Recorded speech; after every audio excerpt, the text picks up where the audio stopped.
제가 아는 목사님 중에 61 올해 61 총각 목사님이 계십니다.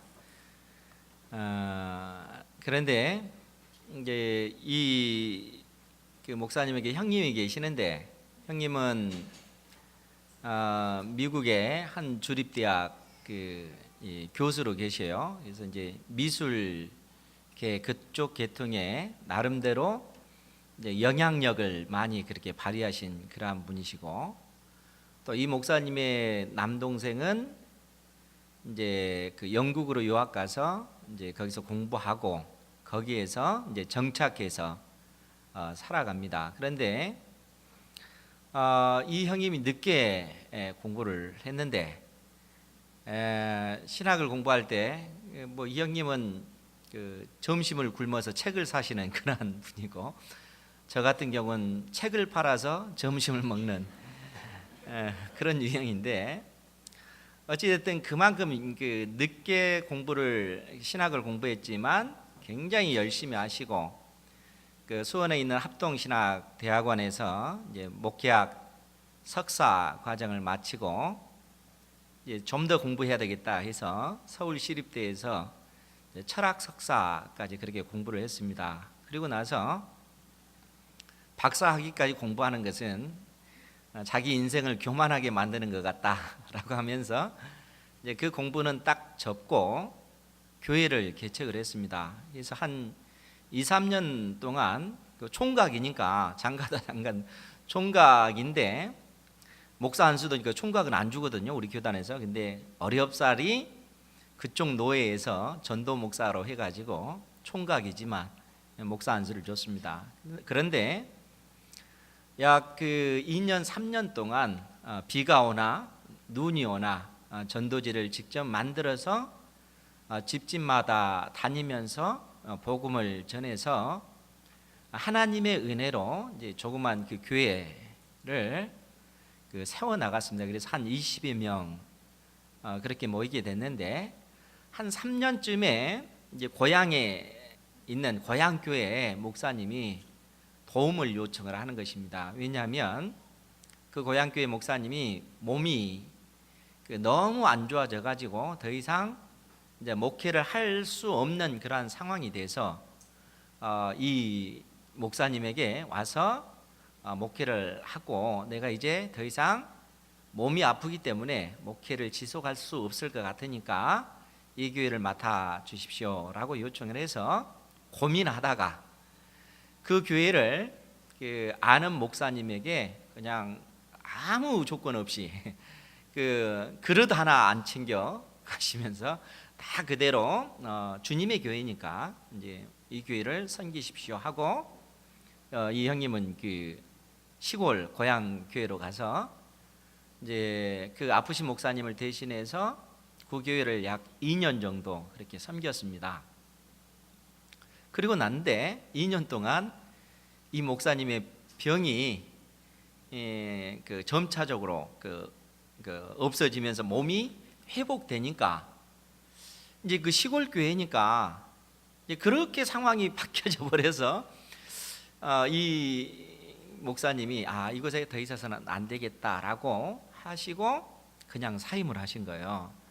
그리고 나서 이제 그 고향에 좀 계시다가 서울로 올라오셨는데, 이제 올해 나이가 61, 또 장가도 안 간 총각 목사님이니까 이제 뭐 나이가 젊다면은 그 교회에 또 부교육자로서 교회를 섬길 수 있을 텐데, 이제 지금은 그런 상황이 전혀 아닌 거잖아요. 그래서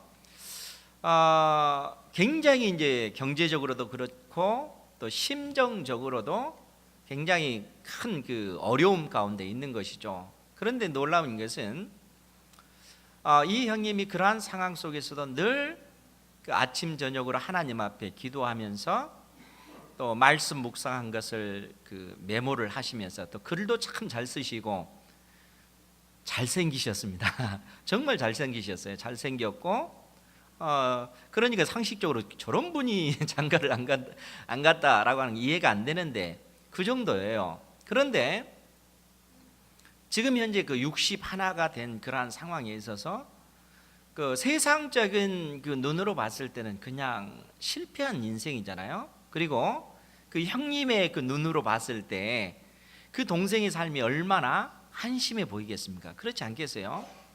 그러니까 정말 하나님 보시기에는 그게 아름다울 줄 모르고 또 이 세상에서 어떤 계산할 줄 모르고 전적으로 하나님 앞에 헌신할 줄만 알았지 이 세상에서 그 인정받을 만한 그러한 그 위치에 있지를 못하는 것입니다. 61니까 이제 그러한 상황을 봤을 때 믿음이 연약한 사람들이 봤을 때 얼마나 그 상황이 낙심되겠는가 하는 거예요.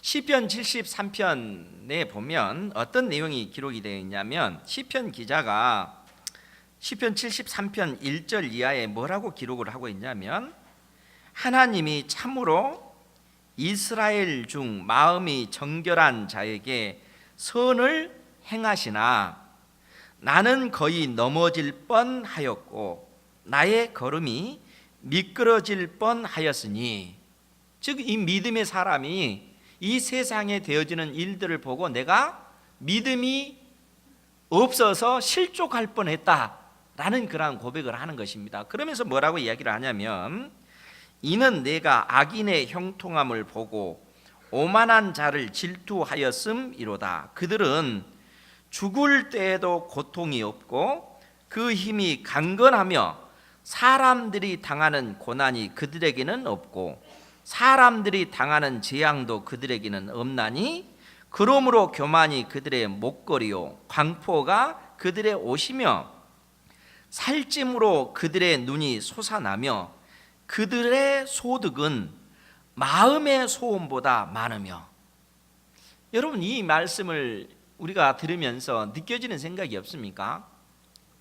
예수 그리스도를 믿지 않는 사람들이 오히려 이 세상에서 형통하고 이 세상에서 더 많은 돈, 심지어 마음에 원하는 돈보다 더 많은 재물을 얻을 뿐만 아니라 그들은 육체적으로도 고통당하지 아니하고 심지어 죽을 때도 평안히 죽는 그 모습을 보고 이 시인이 이 믿음의 사람이 그렇게 되어지는 그 현상을 보고 내가 실족하여 넘어질 뻔하였다 이렇게 이야기를 하고 있는 것입니다.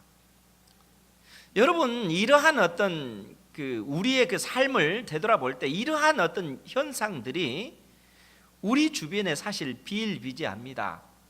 이제 우리가 이제 추석 명절을 앞두고 있는데 실상 이런 추석 명절을 앞두고 또 고향에 내려가실 그런 분들은 부모님을 뵐 때 또 자연스럽게 한 마을에 어떤 뭐 자녀들이 오면은 서로 비교가 되어지잖아요. 그런데 예수님을 잘 믿는다고 신앙이 있다고 보여지는 그 자녀들이 이 세상의 눈으로 볼 때 성공하지 못하고 그야말로 이 세상에서 간신히 먹고 사는 그러한 모습을 보일 때 심지어 믿지 않는 자녀들이 내려갈 때 뭐 우리 눈에 보기에 멋있는 차를 타고 또 그 사람은 성공했다더라 이런 이야기가 되어질 때 예수 그리스도를 믿는 사람들이 그 상황 속에서 얼마나 위축되겠는가 하는 겁니다.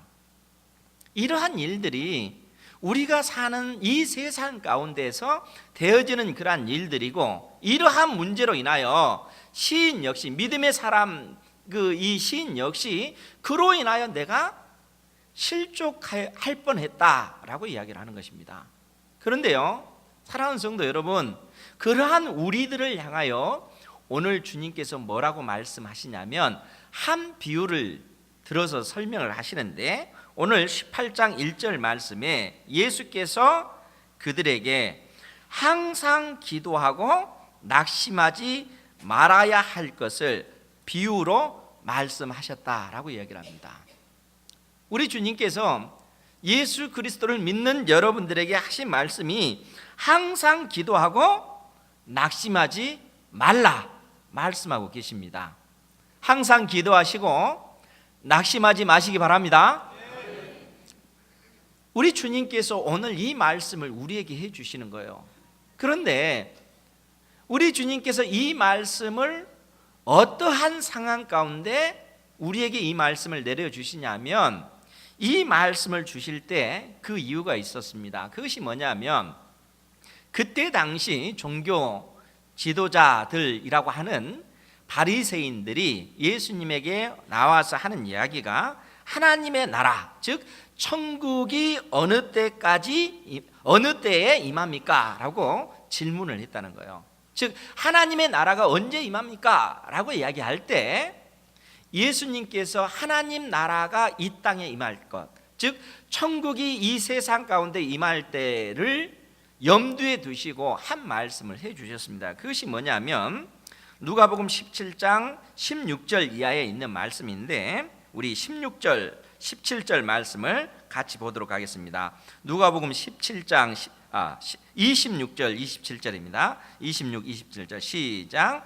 노아의 때에 던 것과 같이 인자의 때에도 그러하리라. 노아가 방주에 들어가던 날까지 사람들이 먹고 마시고 장가들고 시집가더니 홍수가 나서 그들을 다 멸망시켰으며. 아멘.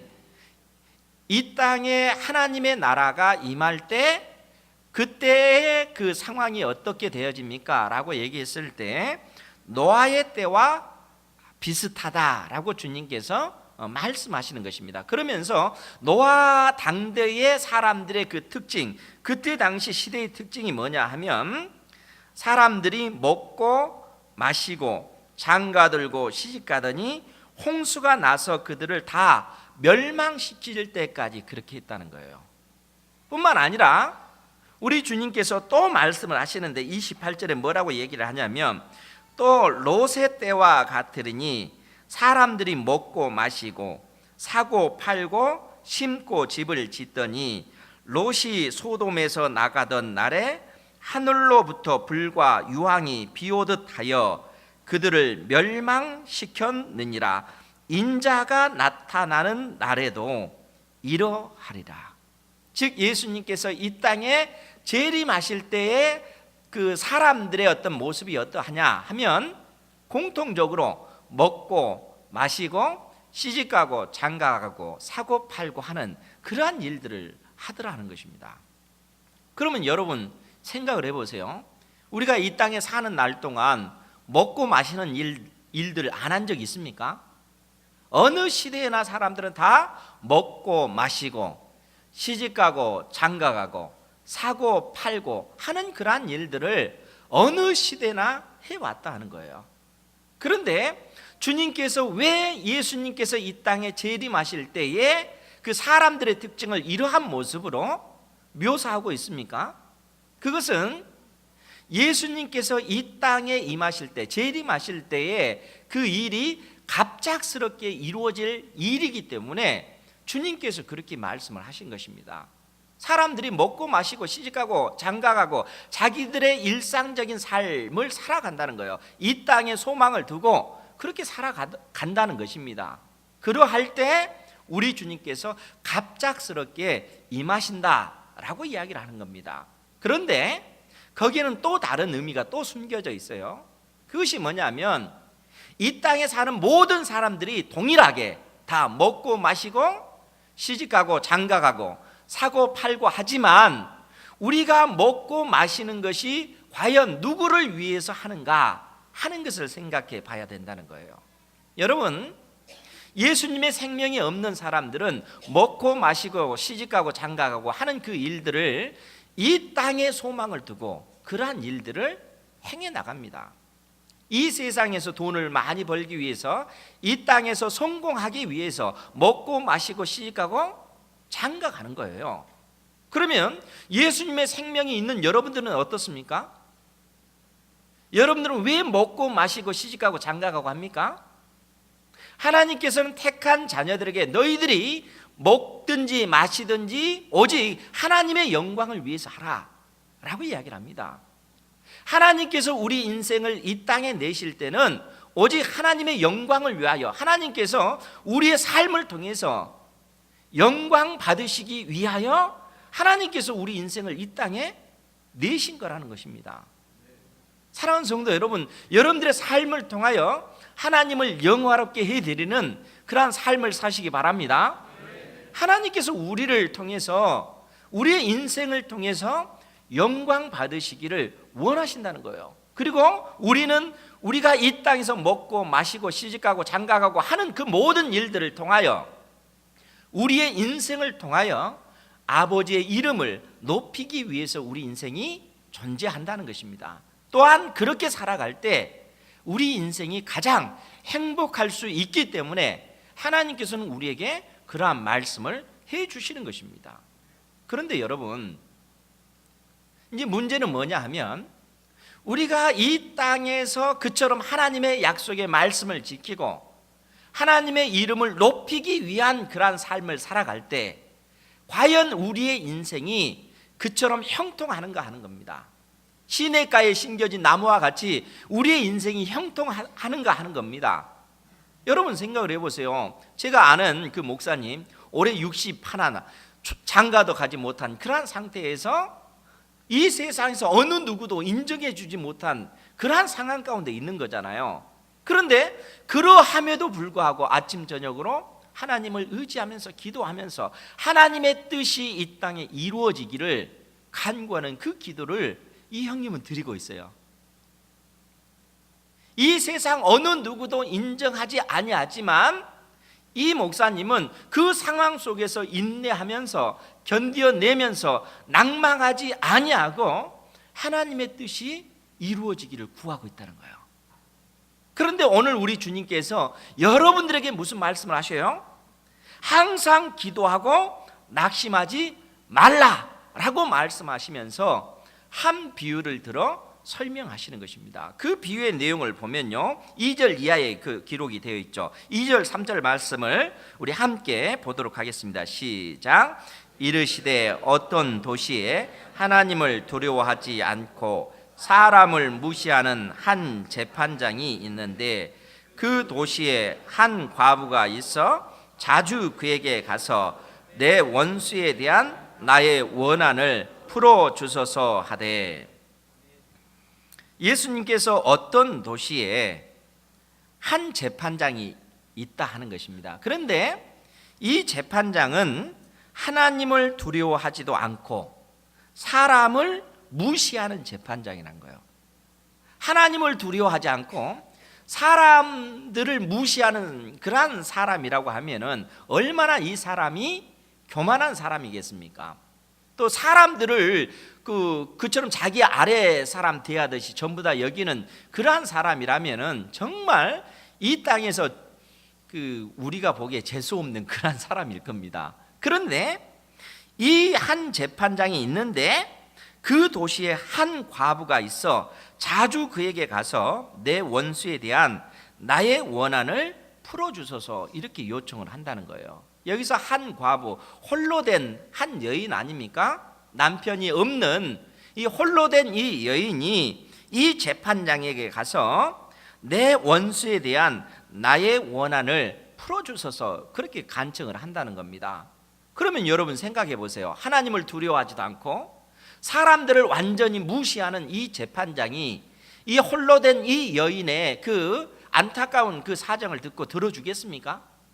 그냥 무시해 버리겠죠. 왜 자꾸 나를 귀찮게 하는가 하면서 이 여인을 무시했을 것입니다. 그러나 남편이 없는 이 여인의 입장에서는 얼마나 그 원한이 깊었으면 또 그 문제를 해결할 수 있는 그 유일한 길이 어찌됐든 재판장이 그 문제를 해결해 줘야 되기 때문에 이 재판장에 가서 간청을 하는 것이죠. 그런데 우리가 4절 이하의 말씀을 보면 어떤 내용이 기록이 되어 있냐면, 그가 얼마 동안 듣지 아니하다가, 즉 재판장이 얼마 동안 듣지 아니하다가 후에 속으로 생각하되 내가 하나님을 두려워하지 않고 사람을 무시하나 이 과부가 나를 번거롭게 하니 내가 그 원한을 풀어주리라. 그렇지 않으면 늘 와서 나를 괴롭게 하리라 하였느니라. 여러분, 이 불의한 재판장이 이 과부의 그 원한을 풀어주겠다는 거예요. 그런데 이 과부의 원한을 풀어주는 그 이유가 뭡니까? 그것은 이 과부가 이 재판장에게 와서 날마다 와서 간청하고 이 재판장을 괴롭게 하니까 이 괴로운 상황을 벗어나기 위해서 이 불의한 재판장이 이 과부의 그 요청을, 그 원한을 풀어주었다는 것입니다. 그러니까 예수님께서 이러한 말씀을 하고 나서 뭐라고 말씀을 하시냐면 6절 이하입니다. 주께서 또 이르시되 불의한 재판장이 말한 것을 들으라. 하물며 하나님께서 그 밤낮 부르짖는 택하신 자들의 원한을 풀어주지 아니하시겠느냐? 그들에게 오래 참으시겠느냐? 여러분, 주님께서 이 말씀을 해주시면서 불의한 재판장이 말한 것을 들으라. 하물며 하나님께서 그 밤낮 부르짖는 택하신 자들의 원한을 풀어주지 아니하시겠느냐? 하나님께서 택하신 자녀들의 그 기도를 들어 응답해 주신다는 얘기입니까? 들어주지 않는다는 이야기입니까? 들어주신다는 얘기죠. 여러분, 불의한 재판장도 자기의 어떤 그 상황이 괴로워서 귀찮아서 이 과부의 그 기도를, 그 원한을 풀어주는데, 심지어 하늘에 계신 우리 아버지 하나님, 자녀들이 하나님 앞에 밤낮으로 부르짖어 기도하는 그 기도를 아버지 하나님께서 들어주지 않겠느냐 하는 겁니다. 하나님께서 반드시 우리의 그 기도를 들어 응답해 주시겠다는 것입니다. 사랑하는 성도 여러분, 하나님께서 여러분들의 그 기도를 하나님께서는 들어 응답해 주시겠다는 것입니다. 그러니까 항상 기도하고 낙심하지 말라라고 말씀하고 계시는 것입니다. 하나님 앞에 기도하시기 바랍니다.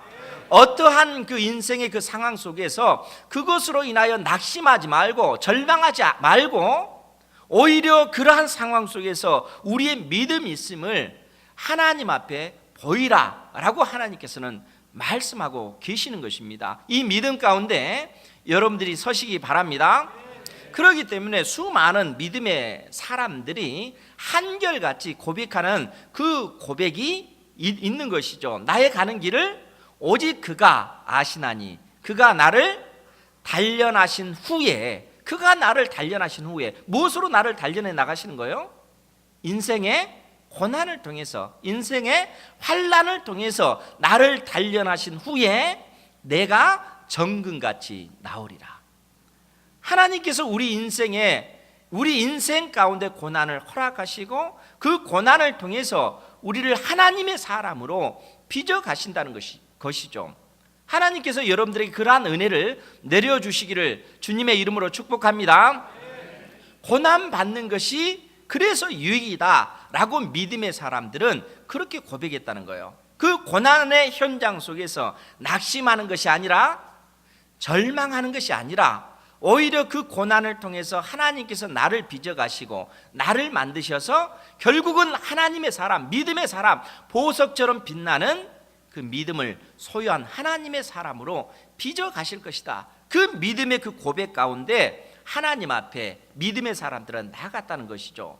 주님께서 이 비유의 말씀을 통해서 오늘 우리에게 그 말씀을 해주시는 것입니다. 그래서 하물며 하나님께서 그 밤낮 부르짖는 택하신 자들의 원한을 풀어주지 아니하시겠느냐, 그들에게 오래 참으시겠느냐, 이렇게 말씀을 하고 계시는 것입니다. 그런데 여러분, 그런데 여기에도 좀 문제가 있죠. 왜 그러냐면, 사실 여러분 생각해 보세요. 제가 아는 그 형님, 그 목사님, 올해 나이가 61인데 장가를 갈 수 있겠습니까? 그 형님이 장가를 처음부터 나는 독신의 은사가 있어 안 갈 거야 이렇게 한 것이 아니고 장가를 가려고 굉장히 노력을 했습니다. 30대에 그 아는 그 교수님이 그 초등학교 선생님을 소개를 해줬어요. 둘이 잘 어울릴 것 같으니까 결혼하라 해줬는데, 이 30대 그 후반이 되니까 이게 서로 이게 안 맞는 거예요. 이게 뜻이. 그러니까 그냥 헤어지는 거예요. 그 다음에 저도 몇 번 그 소개를 해줬거든요. 그런데 이게 안 되는 거예요. 그러니까 저처럼 철이 없을 때 일찍 장가를 가면 상관이 없는데 사람이 나이가 들어갈수록 이것 계산하고 저것 계산하다 보니까 그게 안 되는 거예요. 그러다 보니까 60이 넘은 겁니다. 그러면 60 하나인데 60 하나인데 저 목사님은 인격이 훌륭하고 또 신학 지식이 풍성하니까 우리 교회 담임 목사님으로 모시자, 이럴 교회가 있겠어요?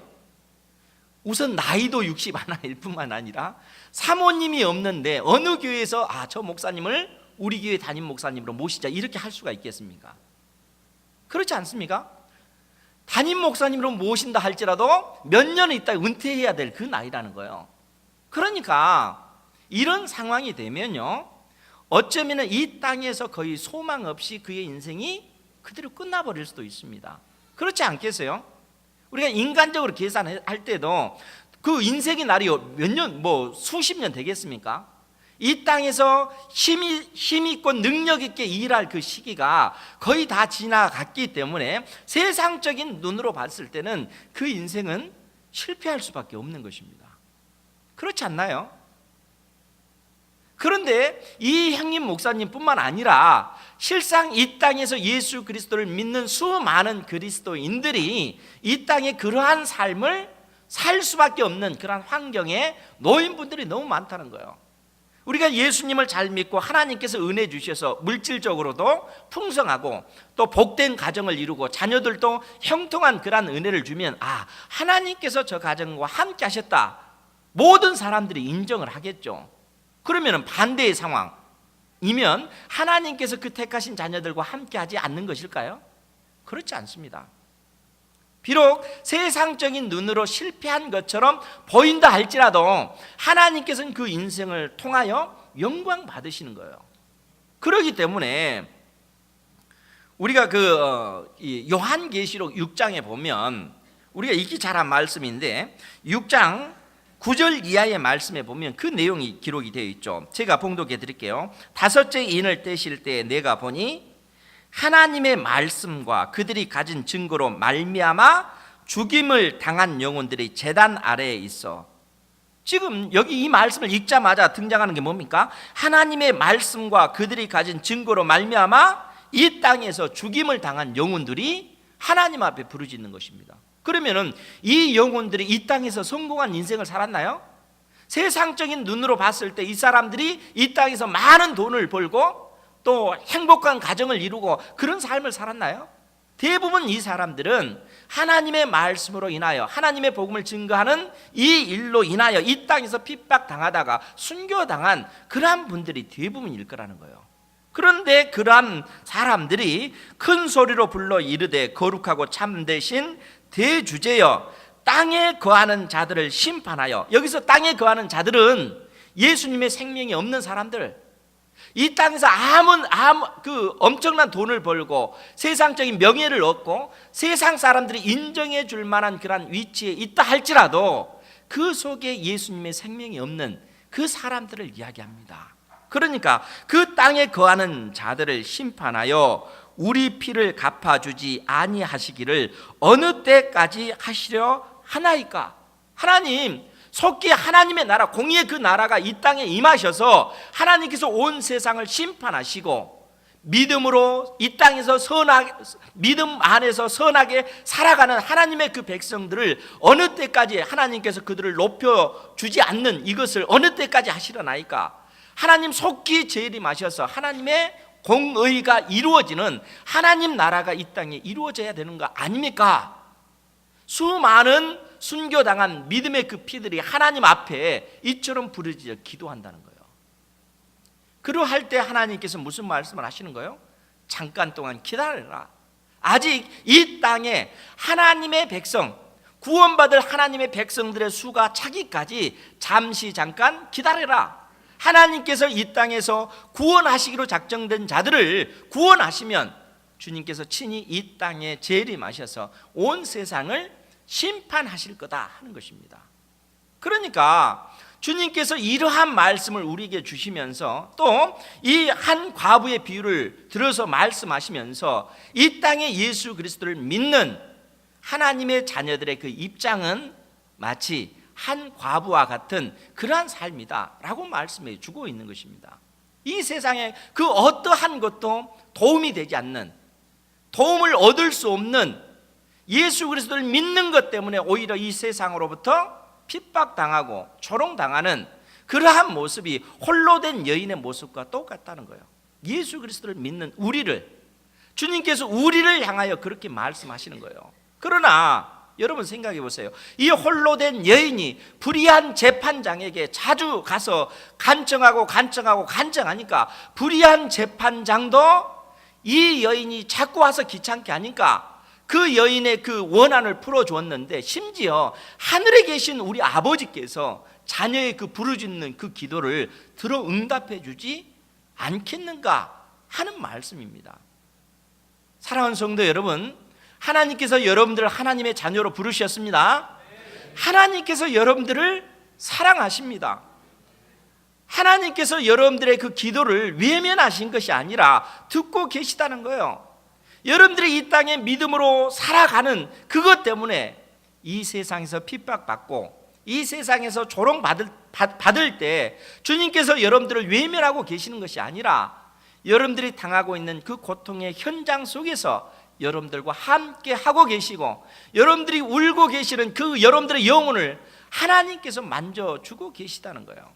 하나님께서 우리를 떠나지 아니하시고 우리와 함께 하시고, 우리가 아파할 때 우리 주님께서도 함께 아파하고 계시다는 사실입니다. 하나님께서 여러분들을 사랑하십니다.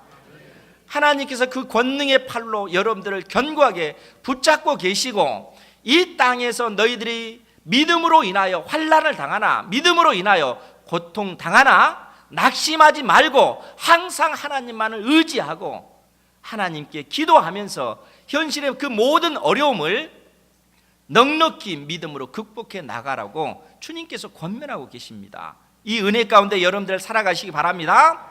우리 주님께서 이러한 비유의 말씀을 하시고 나서 오늘 8절에서 그렇게 말씀하십니다. 우리 같이 보겠습니다. 시작. 내가 너희에게 이르노니 속히 그 원한을 풀어주시리라. 그러나 인자가 올 때에 세상에서 믿음을 보겠느냐 하시니라. 아멘.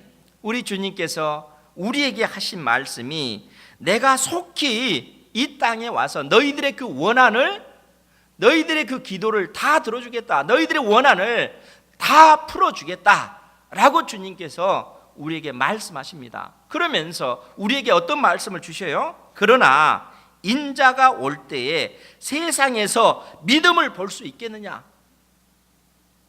우리 주님께서 이 땅에 왔을 때 너희에게서 이 믿음을 내가 찾을 수 있겠느냐? 항상 하나님 앞에 기도하고 낙심하지 않는 이 믿음을 내가 찾을 수 있겠느냐? 주님께서 말씀하고 계시는 것입니다. 사랑하는 성도 여러분, 그렇기 때문에 우리 주님께서 우리와 함께 하시기 때문에, 그래서 우리는 이 땅에서 우리의 상황이 어떠하든지 간에, 어떠한 그 절망적인 그런 환경 속에 있다 할지라도 우리가 낙심할 수 없는 이유는 하나님께서 우리를 보고 계십니다. 하나님께서 결국에는 우리의 모든 원한을 풀어주시고 이 세상을 심판하시고 우리를 하나님께서 높이시겠다, 그렇게 말씀하고 계시는 거예요.